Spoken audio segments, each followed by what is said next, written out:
Ah la vache. Il a terminé Mais sa croissance. J'ai les mains de crapaud, j'en ai marre. Arrête.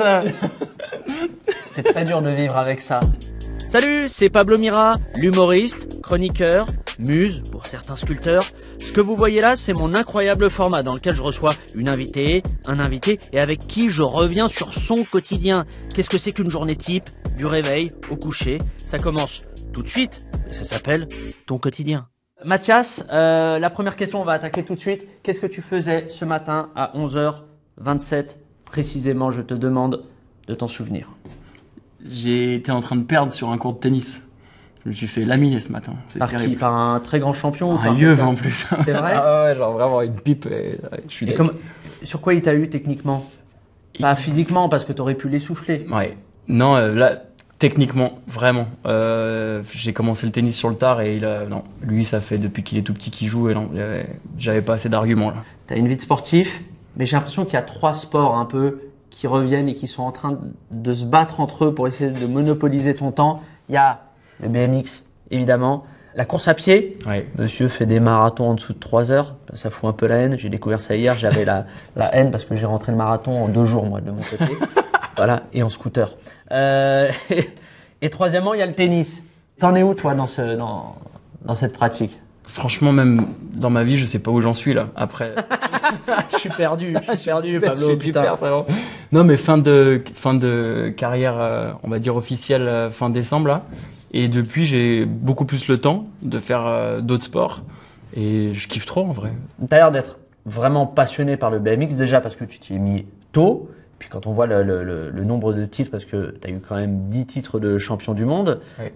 ça s'achète? Comment ça fonctionne? Ouais. Est-ce qu'il y a des prix de gros à un moment donné? Parce que À un moment, il faut. là, il y en a beaucoup. Mais est-ce qu'à un moment donné, tu as été dégoûté par le BMX? Ouais, bien Ok. sûr. Ouais, carrément. Carrément parce que j'ai eu la chance et la malchance de beaucoup gagner dès le début de ma carrière où je suis passé pro en 2006, donc j'avais 16 ans. Et 2007-2008, je gagne les championnats du monde. Et après, en fait, j'étais la petite sensation de mon sport. Et ce truc est super dangereux d'être encensé par une communauté qui est en fait toute petite. Et Mais c'est quoi le danger? ben, de pas prendre du recul et de te prendre pour une superstar. Ah, alors donc que- un truc narcissique, Ouais. un truc un peu égocentrique Ouais, et tout ça. surtout à cet âge-là en fait. Quand Ouais. t'as 17-18 ans, j'étais encore au lycée à l'époque, Ouais. donc t'as un peu la petite sensation du lycée, machin, et ça c'était dangereux. Et derrière, j'ai continué à gagner, et finalement, quand t'as fini le jeu un peu trop tôt, c'est ça qui te dégoûte. T'as besoin de nouveaux challenges. Mais t'as pas eu des gars au-dessus qui étaient tellement forts où tu t'es dit il faut que j'aille les battre ou les challenger? Sur la fin de ma carrière, Ok. vraiment. Et en fait, tout au début de ma carrière, j'étais un peu mon seul adversaire parce que j'étais vraiment en avance techniquement sur les autres.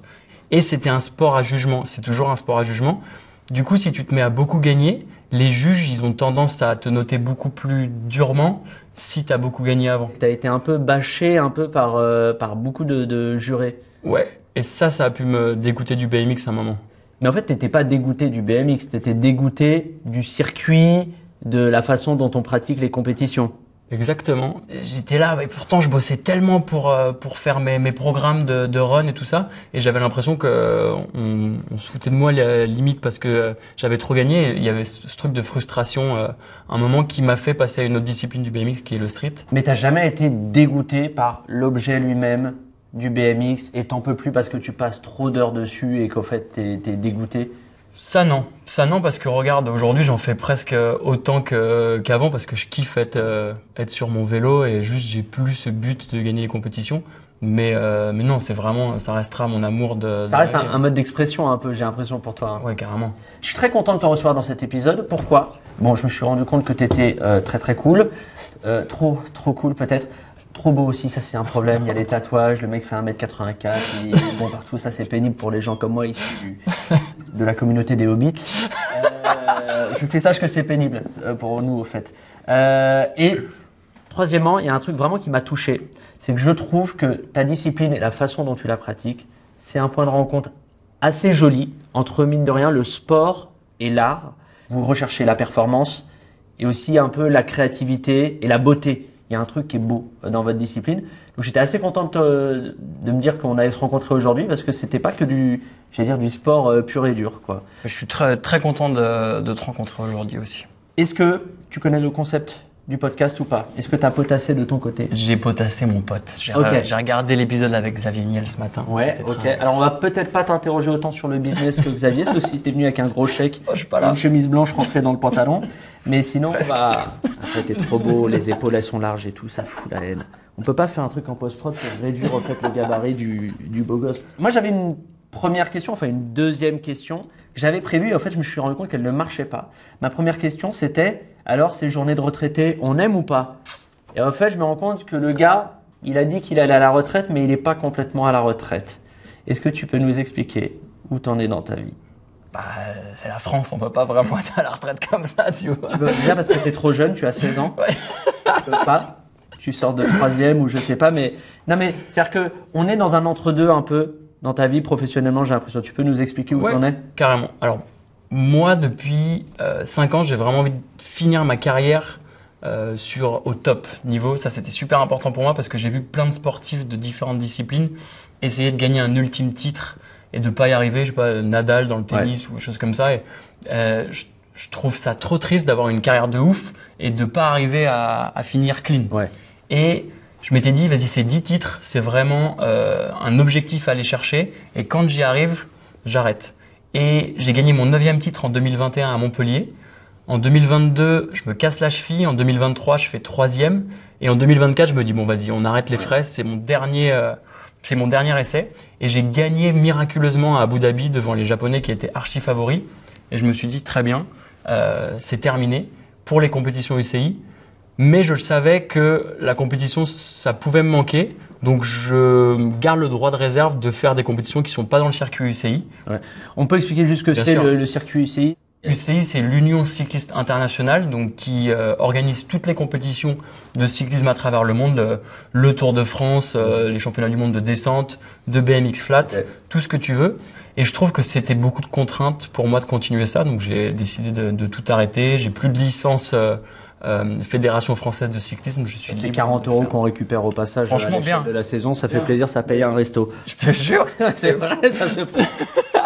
Donc moins de pression, plutôt que du plaisir. Exactement. Et donc là, le prochain gros challenge, c'est les X Games d'Osaka, si je dis pas de conneries. C'est fin juin. T'es très bien informé. Ah ouais, j'ai bossé quand même. Il y a 21 juin. De fichiste et tout ça. Et donc, quand tu vas attaquer une compète comme ça, alors que tu as annoncé une retraite pro, est-ce que tu as le cerveau de compétiteur qui est là quoi qu'il arrive et tu vas vraiment pour choper une première place, un prix, de la caillasse, ou est-ce que tu vas en mode un peu plus plaisir? C'est ouf parce que je me suis entraîné hier sur mon BMX et je me suis posé cette question que tu m'as posée là. En mode vraiment, Mathias, qu'est-ce que tu as envie de faire de cette compétition? Et je sais pas. Je vais y aller aux sensations. Je vais pas avoir le niveau que j'avais en décembre, c'est sûr, parce qu'il y a beaucoup moins de volume d'entraînement que pour la compétition. Mais parfois, y aller un peu en dilettante, avec mon sport en tout cas, ça peut marcher parce que c'est beaucoup sur du stress, de la gestion du stress. Et donc, ça peut faire un bon résultat.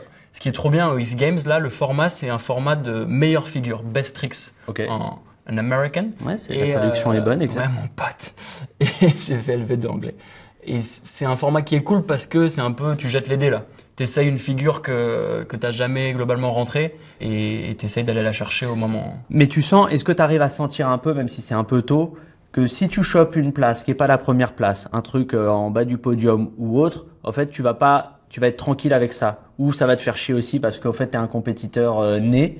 Sur cette compétition, je crois que j'y vais vraiment quand même détente. C'est vrai que c'est source de stress de ouf une compète au niveau comme ça. Ouais, j'imagine. Et d'y aller un peu avec les copains et se dire on va voir. Je trouve ça intéressant et je le ferai pas. Je pense que ce sera une de mes dernières compétitions. Je vais pas continuer comme ça à faire une compétition ici et là parce que c'est un peu ridicule. Mais juste là, il me reste un peu de niveau. Je me dis. Et est-ce que tu y vas aussi parce qu'ils ont réintégré le BMX aux X Games et que tu voulais profiter du... Il y a ça aussi. Franchement, tu as raison. C'est que ils l'ont remis cette année et je me dis, les X Games, c'est une compétition avec laquelle j'ai grandi. Et du coup, c'est trop bête de pas accepter une invitation. Surtout que c'est sur invitation. Ouais. Ils invitent que le gratin mondial. C'est chicos.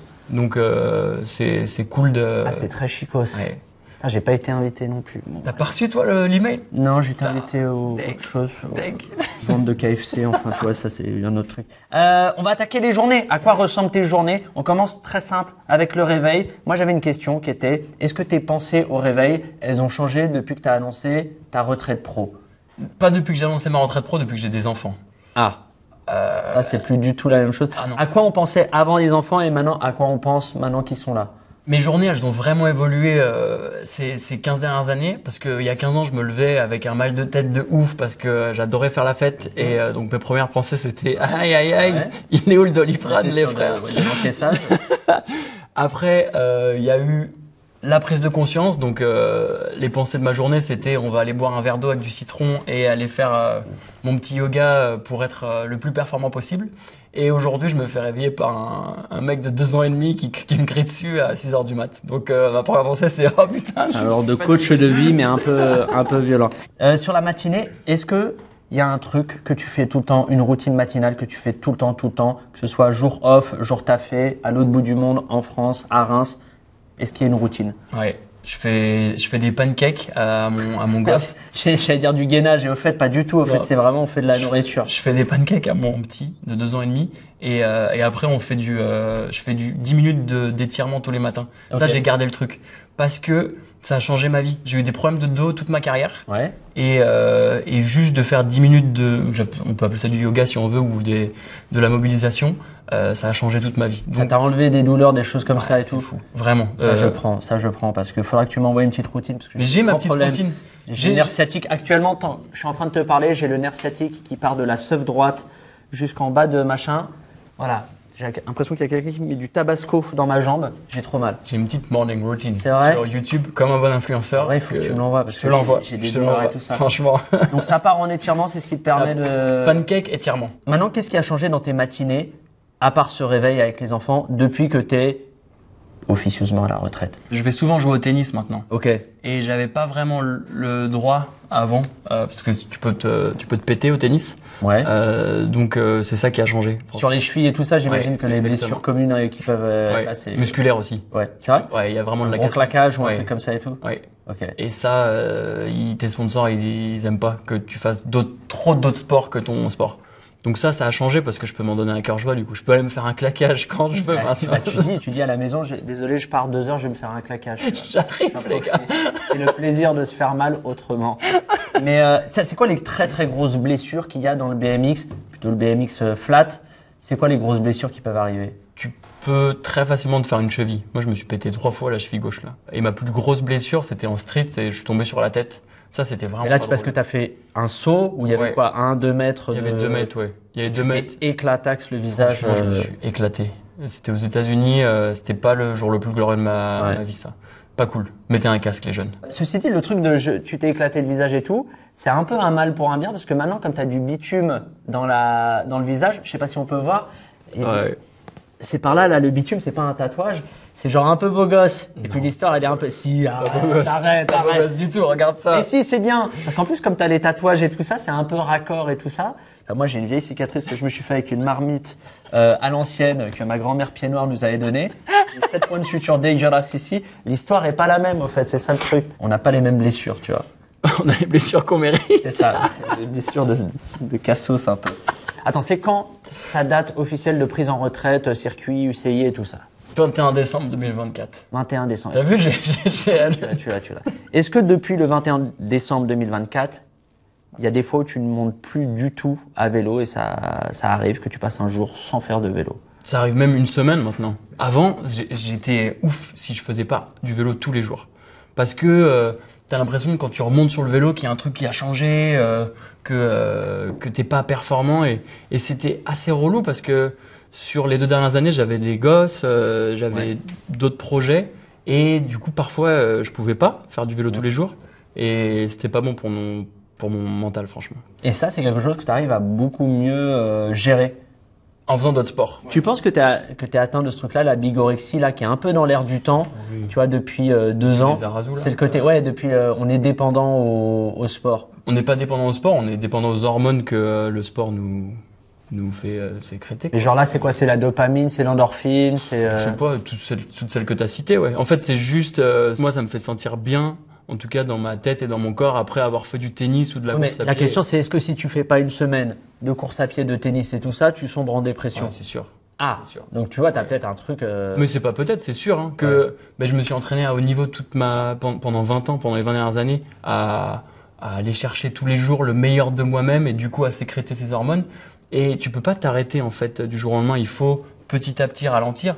Ça fait des katas je sais pas, les footballeurs professionnels qui s'arrêtent du jour au s'arrêtent lendemain. d'un coup et tout ça, ils prennent cher. Bah, c'est Ronaldo, hein, c'est le syndrome. Tu vois, Ronaldo par exemple. Et c'est pour ça que maintenant ça va, on est de plus en plus entouré pour la fin de carrière. Mais avant on disait bon bah voilà, fin de carrière, allez ciao, bon dimanche. Ouais. Bah, les mecs ils explosent, ils partent en dep mais direct. Ouais. Il y a un truc que j'aimerais comprendre, c'est sur les qualités un peu athlétiques que ça demande de faire du BMX flat, qui était vraiment ta discipline, Ouais. même si tu as fait du street. Vraiment, qu'est-ce que ça demandait comme aptitude physique très particulière qu'on retrouve plutôt que dans cette discipline? C'est très complet, où il faut être à peu près bon partout. Et ce qui est ouf, c'est que c'est pas des capacités uniquement physiques, c'est que pour gagner une compétition, c'est très mental. Ouais. Parce qu'il faut arriver à délivrer ses figures sous une très forte pression. Ouais. Et avec un taux en fait de marge d'erreur très faible, parce qu'on pose des pieds sur un tout petit cale-pied. Ouais. Et il y a des trucs que tu peux essayer de maîtriser, mais tu les maîtrises pas vraiment.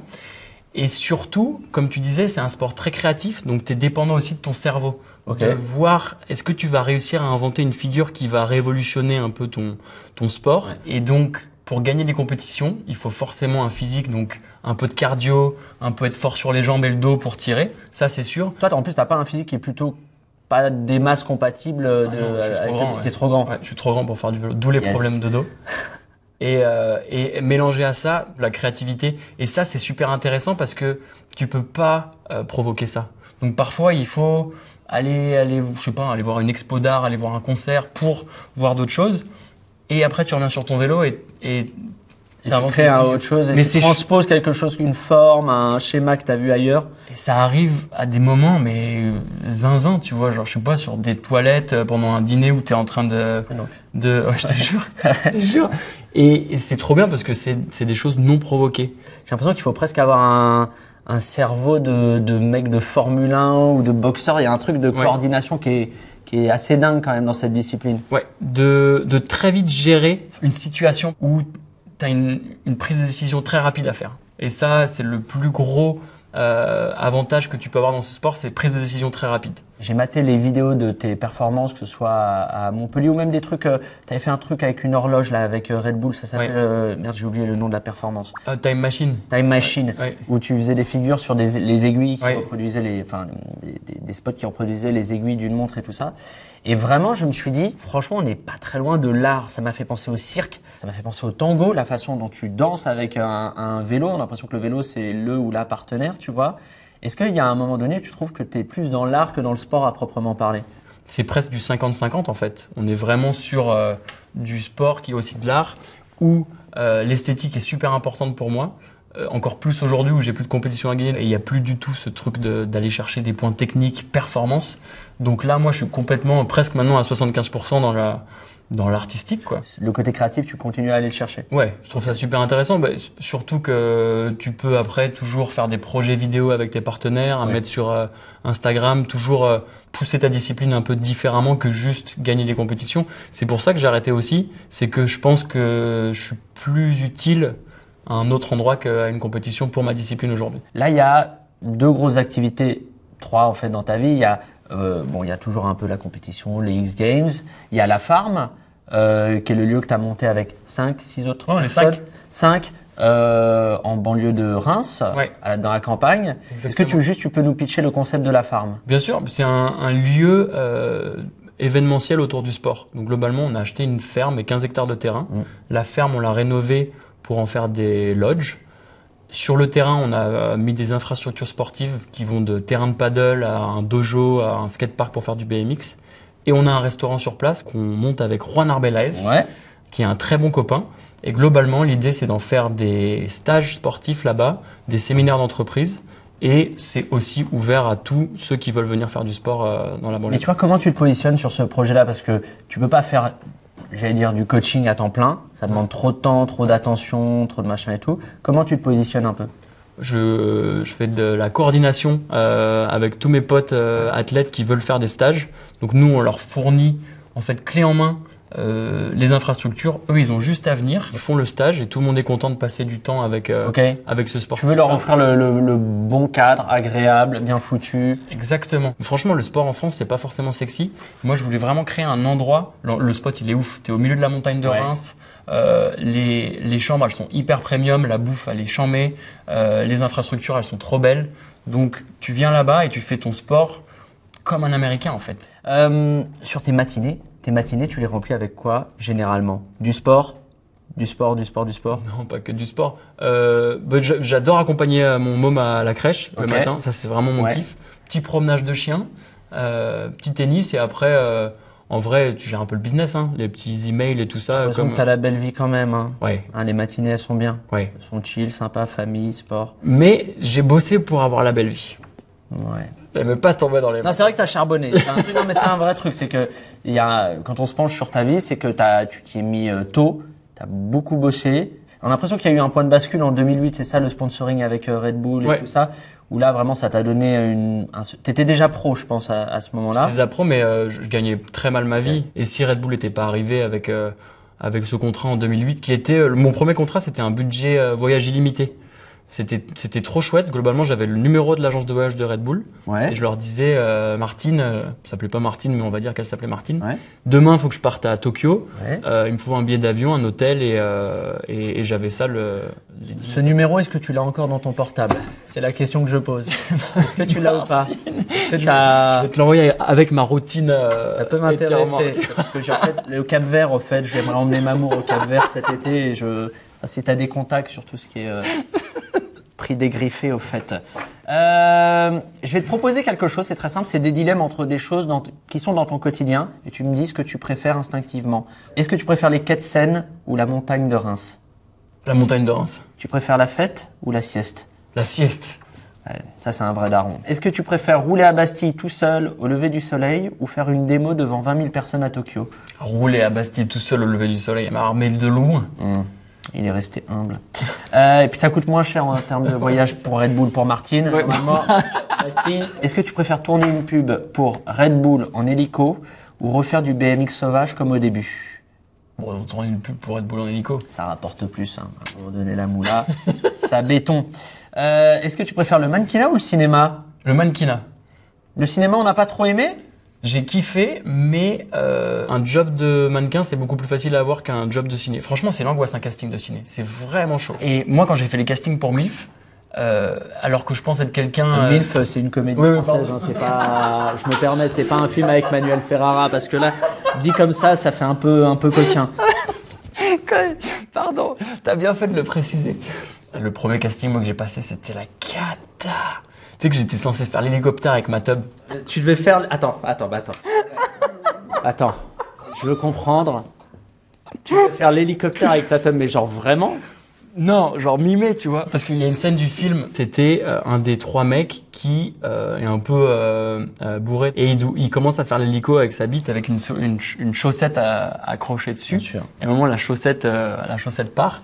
Et je savais pas trop comment faire l'hélico avec ma top. J'avais jamais fait avant, tu vois. Donc ça a été une cata, le casting de l'hélico, là. Ils m'ont dit, ah, c'est bien, on va peut-être essayer un autre personnage.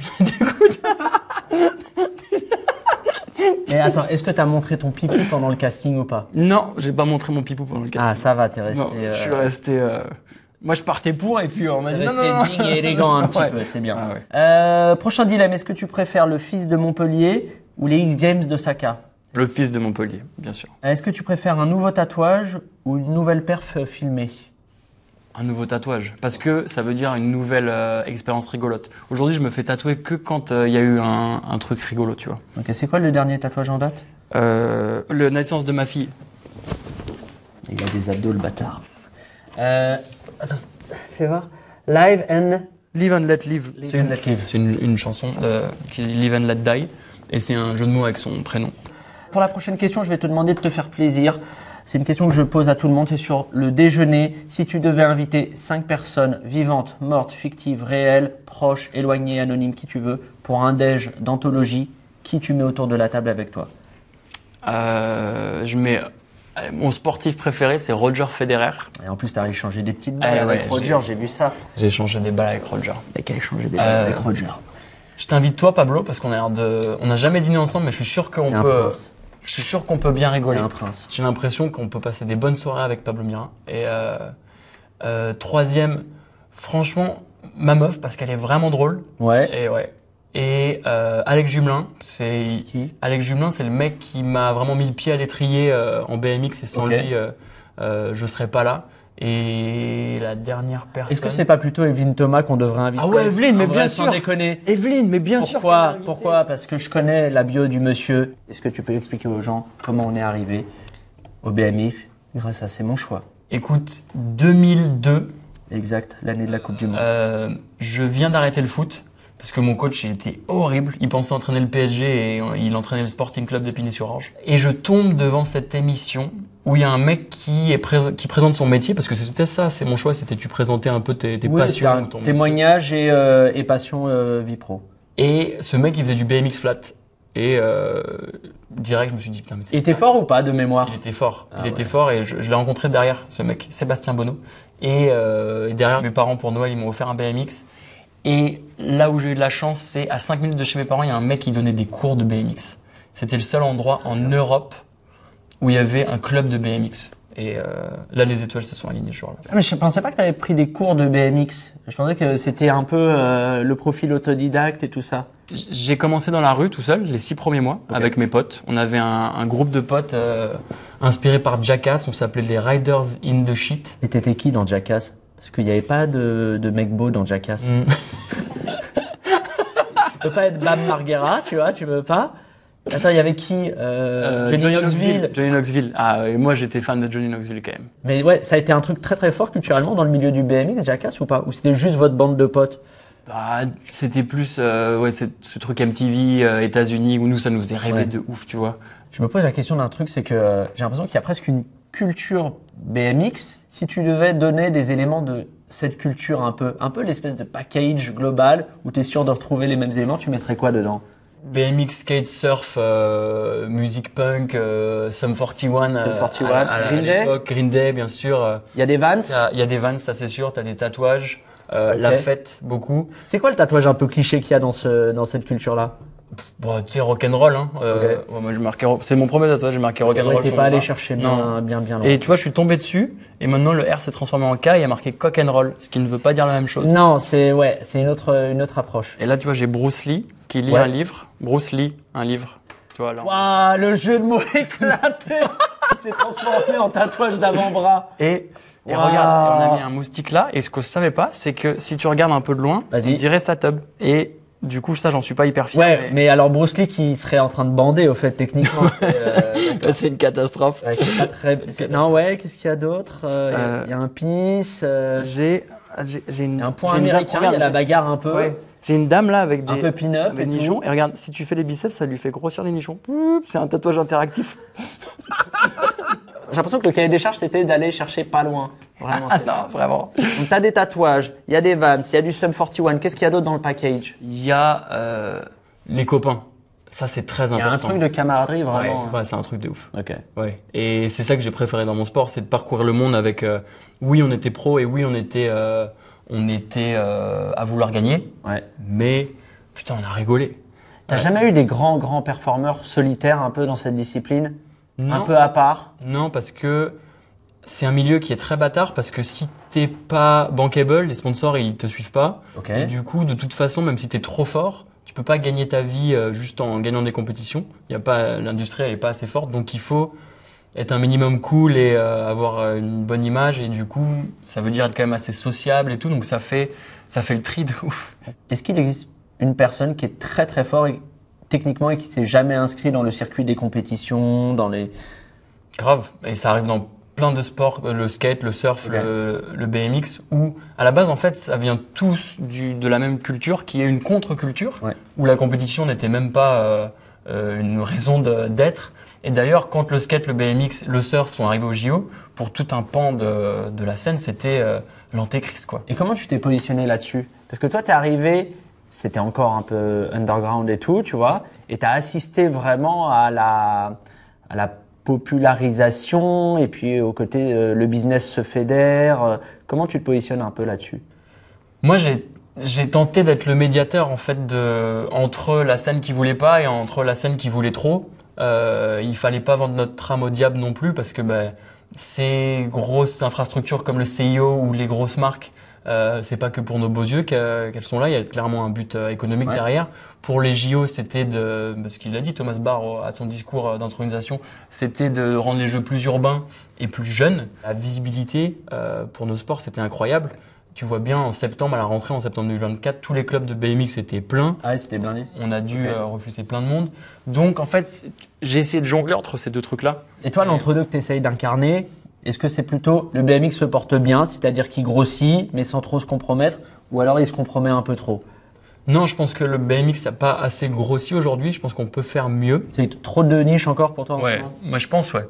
Mais c'est pas une mauvaise chose que ça se fasse petit à petit. Je voulais savoir dans tes journées, aujourd'hui, qu'est-ce qui te prend le plus de temps professionnellement? La farm, clairement. Ok. Ça me prend du temps. Tous les calls avec soit des investisseurs, soit des banques, soit les associés pour voir c'est quoi le next move, machin. Ça te déprime pas, ce taf-là? Ah, j'adore. Ok. Mais en fait, c'est parce que j'ai jamais fait ça de ma vie, moi. Ok. Ma vie, c'était m'entraîner et du coup, là, d'avoir commencé ça il y a 1 an et demi, j'apprends plein de choses et je me rends compte de plein de choses aussi. Donc ça, j'adore. Et après, ouais, tous mes réseaux sociaux, hein, ça prend du temps. Hein. Je passe beaucoup trop de temps sur mon téléphone. C'est terrible. Mais ça, tout le monde nous le dit, hein, c'est terrible. Hein. Vraiment, tout le monde nous dit que le téléphone, c'est un calvaire. Et que... J'ai mis un truc sur... qu'on peut traduire par arrête ça tout de suite. Je crois qu'on peut traduire ça comme ça. Mais oui, mais c'est un fléau. Hein. C'est un fléau. Et ça, c'est vraiment un axe d'amélioration de mon quotidien. Après, tu peux nous laisser ton téléphone. Ouais, c'est sûr. Je fais une parenthèse sur une figure de BMX. Est-ce qu'il y a une figure que tu n'as jamais réussi à rentrer? Où tout est passé parce que tu es un génie au fait. Non, t'es ouf, plein. Je pense à une figure emblématique où je me galère. En fait, tu sautes. Tu sautes et tu lances ton guidon. Oui. Tu fais un tour complet et tu le rattrapes. Juste ça? Si tu veux, je sais le faire. Oui.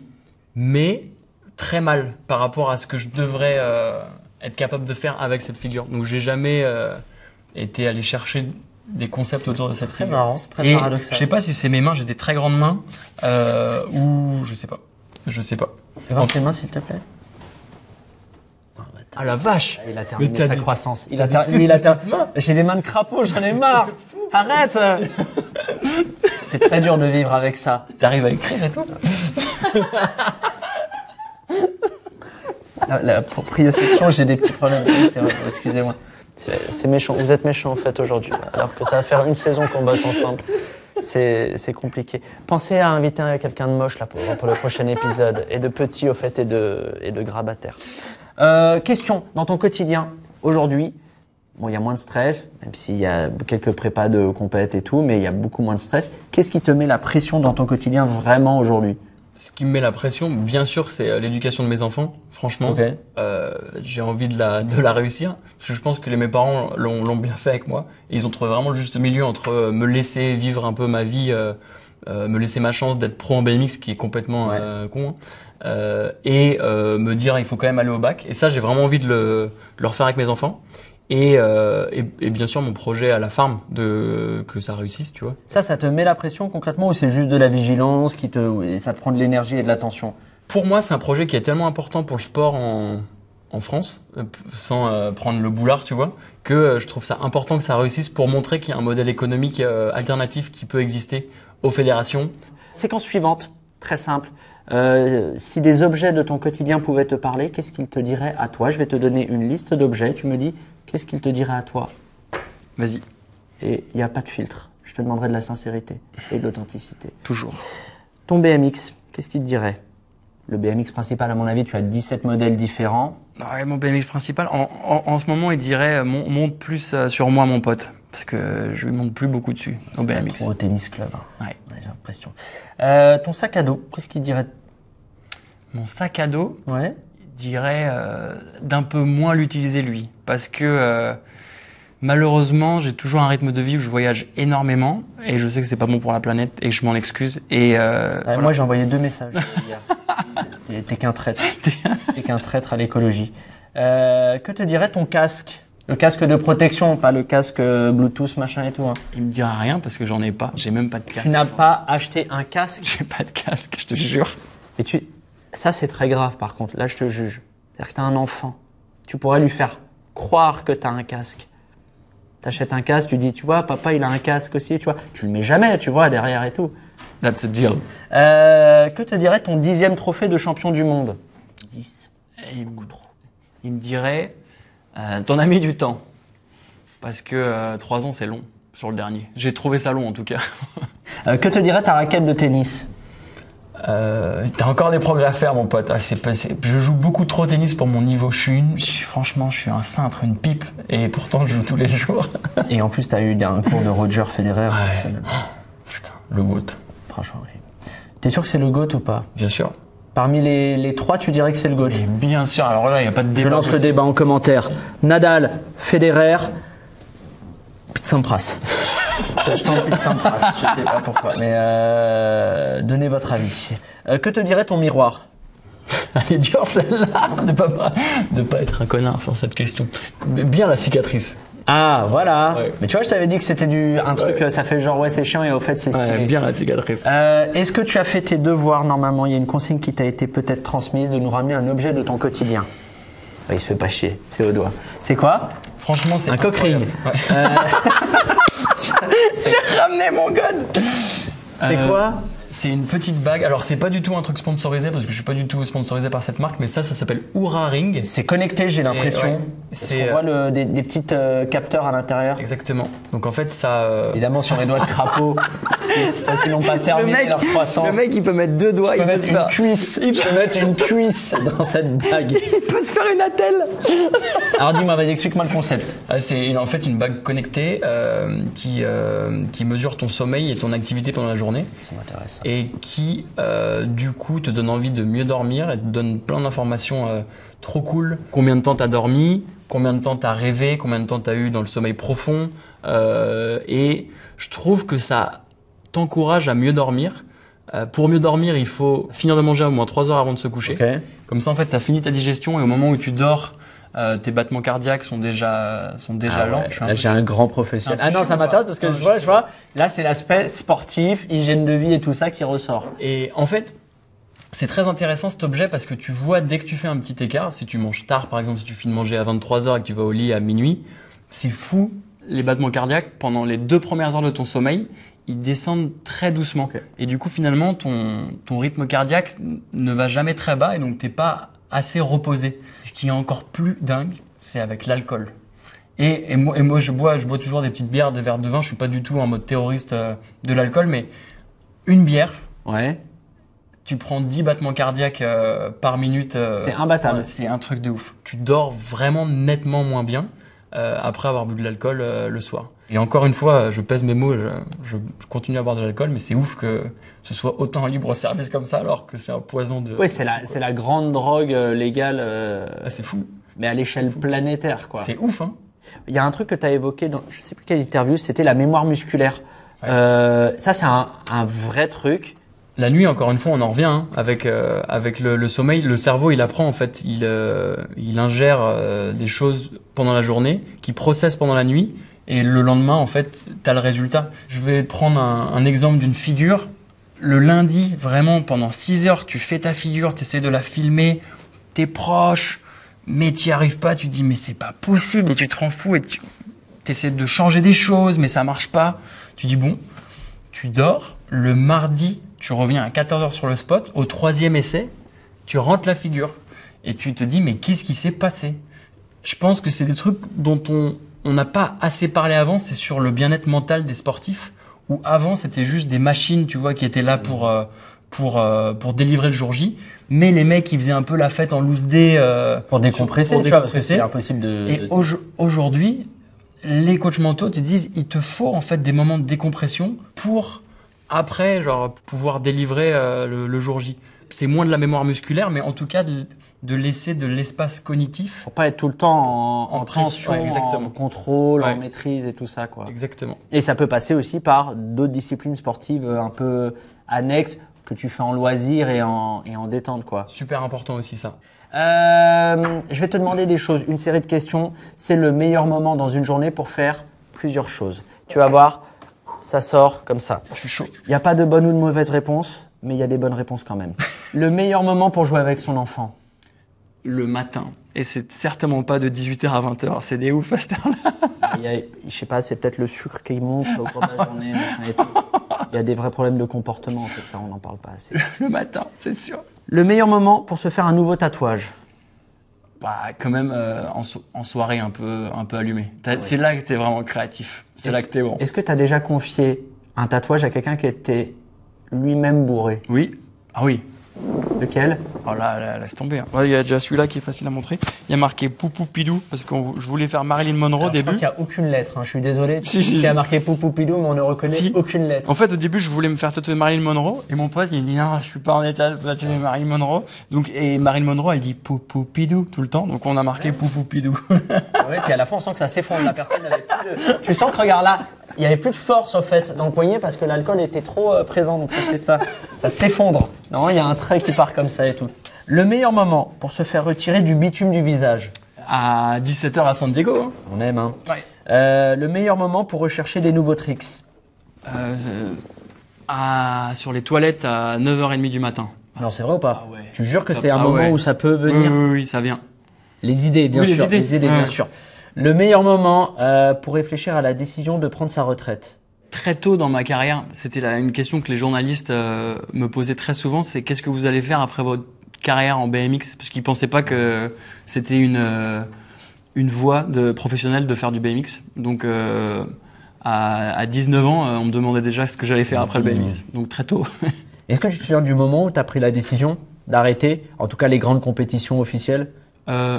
Après les Jeux Olympiques de Paris 2024, j'étais sûr de... Mais tu te souviens du moment de la journée où tu as pris cette décision? Ouais, le lendemain matin des Jeux Ouais. Olympiques, où je me suis dit, ah vas-y. Il y a En un fait- cycle Ouais. qui avance et je veux avancer avec. Ouais, exactement. Ok. Le meilleur moment pour tourner au Cinoche. À quel moment de la journée on a envie de faire un film? Écoute, Ou un simple zizicoptère avec une caméra aussi, ça marche aussi. C'était à 19h à une compétition de BMX, ma décision de faire du cinéma. C'est Axel Lafont qui a été invité à une compétition de BMX Ouais. et qui m'a proposé de faire un casting et c'était à 19h. Et j'ai dit oui et franchement, meilleure décision. On a vraiment trop rigolé sur ce tournage. Question moins légère et je suis désolé, mais le meilleur moment pour mourir. Ah, meilleur moment pour moi, c'est pendant la nuit, dans son sommeil. Mais tout Magnifique. le monde répond ça. C'est quoi? C'est bon. Bah, mais bien sûr, mais c'est parfait, tu pars. Et là, la bague, elle fait moins la maligne. Hein. Elle dit. Là, tu perds. T'as beau avoir teasé la veille. Normalement, Là, tu perds du tes battement BPM, cardiaque. ils sont assez bas. Elle alternance. Le reptile, normalement, on est bien. Ça devrait passer. Si tu devais choisir une journée pour qu'elle se répète éternellement, tu choisirais laquelle? Est-ce que tu te souviens d'une journée qui mérite cette répétition infinie? Une journée qui se répète éternellement. Waouh, le salaud, elle est dure celle-là. Oui, je sais, elle est dure.